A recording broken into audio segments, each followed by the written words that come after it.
মোশাররফকে আপনারা এমপি করবেন, ইনশাআল্লাহ আমরা সকল উন্নয়ন করব।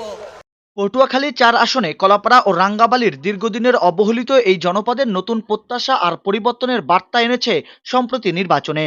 ২০০৪ সালে কলাপাড়ার একটি জনসভায় সাবেক প্রধানমন্ত্রী ও বিএনপির চেয়ারপারসন মরহুমা বেগম খালেদা জিয়া এই জনগণের মানুষের উদ্দেশ্যে বলেছিলেন, আমার একটাই দাবি, আগামীতে মোশাররফকে আপনারা এমপি করবেন। পটুয়াখালী কুয়াকাটা সড়কের অসমাপ্ত ২২ কিলোমিটার অসমাপ্ত কাজ ইনশাআল্লাহ আমরা সমাপ্ত করব। এই নির্বাচনী এলাকায় ৫০টি প্রাইমারি প্রাথমিক বিদ্যালয়ে নতুন ভবন ইনশাআল্লাহ নির্মাণ করব, তৈরি করব। এবং সেই জন্য আপনাদের এই কুয়াকাটা, যেটা শহীদ জিয়া রহমান সেই সময় চিন্তা করেছিলেন যে কুয়াকাটাকে একটা সুন্দর আধুনিক পর্যটন কেন্দ্র হিসেবে গড়ে তোলা, যাতে এই এলাকায় ব্যাপক মানুষ আছে, দেশি এবং বিদেশি পর্যটকরা আসে। এই পর্যটন কেন্দ্র গড়ে উঠলে এই এলাকায় দেখবেন রাস্তাঘাট সহ মানুষের ব্যবসা বাণিজ্য সহ মানুষের অবস্থার অনেক পরিবর্তন হয়ে যাবে।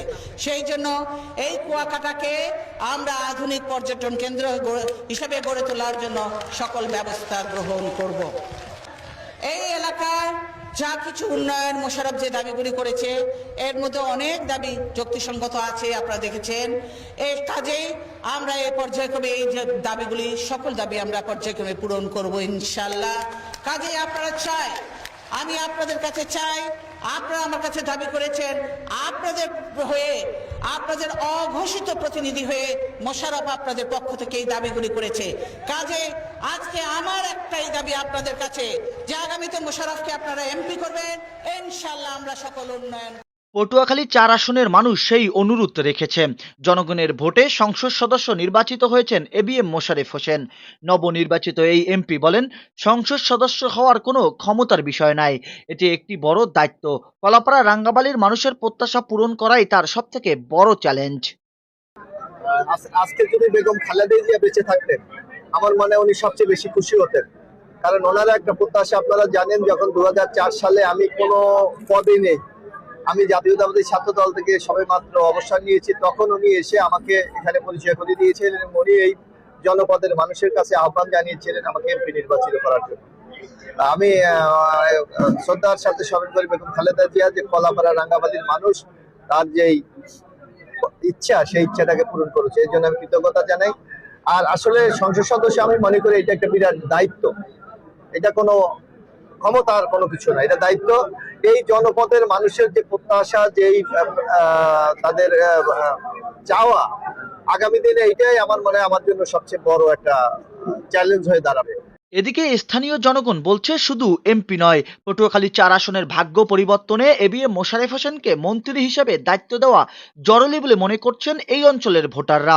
তাদের দাবি, পর্যটন কেন্দ্র কুয়াকাটার উন্নয়ন, পায়রা বন্দর ও পায়রা তাপবিদ্যুৎ কেন্দ্রের পূর্ণ ব্যবস্থাপনা ও কলাপাড়া রাঙ্গাবালির অবকাঠামো উন্নয়নে মন্ত্রী খুবই জরুরি বলে মনে করছেন এই অঞ্চলের মানুষ। ১১৪ পটুয়াখালী ৪ আসনে এবিএম মোশাররফ হোসেনকে মন্ত্রী হিসেবে দরকার। কেননা সাগরকন্যা খ্যাত কুয়াকাটা, পায়রা তাপবিদ্যুৎ কেন্দ্র, পায়রা বন্দর বেষ্টিত এই আসনটি। তাছাড়া উপকূলীয় অঞ্চল হিসাবে ঘন ঘন আবহাওয়ার পরিবর্তন, পাশাপাশি দুর্যোগপূর্ণ আবহাওয়ার জন্য এই এলাকার মানুষের ভাগ্য পরিবর্তনে একটি সহায়ক ভূমিকা পালন করবে যদি এই এলাকায় একটা মন্ত্রী পায়। বাংলাদেশের একমাত্র জেলা যেখানে বাংলাদেশের অর্থনীতিতে ভূমিকা রাখার অপার সম্ভাবনা, যেখানে রয়েছে বিদ্যুৎ তাপ কেন্দ্র, পায়রা বন্দর, ইপিজেড এবং সর্বশেষ দক্ষিণে রয়েছে পর্যটন কেন্দ্র। এইগুলোকে ডেভেলপ করার জন্য একজন দক্ষ লোক দরকার, একজন বিচক্ষণ লোক দরকার। আর সেই হিসাবেই এবিএম মোশাররফ হোসেনকে আমরা মন্ত্রী হিসাবে চাই এবং সেই দক্ষ ব্যক্তির হাত ধরেই এই কুয়াকাটার উন্নয়ন হবে। এই সাগরকন্যা একটি আন্তর্জাতিক পর্যটন নগরীতে রূপান্তরিত হবে এবং পায়রা বন্দরটিকেও আধুনিক রূপে রূপান্তরিত হবে। সেই দ্বারা লক্ষ্যে এবিএম মোশাররফ হোসেনকে আমরা মন্ত্রী হিসেবে চাই। জনগণ আরো বলছেন, আমরা বেগম খালেদা জিয়ার কথা রেখেছি, এখন আশা করি তার সন্তান ও বিএনপির চেয়ারম্যান তারেক রহমানও আমাদের কথা রাখবেন, আমাদের এমপিকে মন্ত্রিত্ব দিবেন।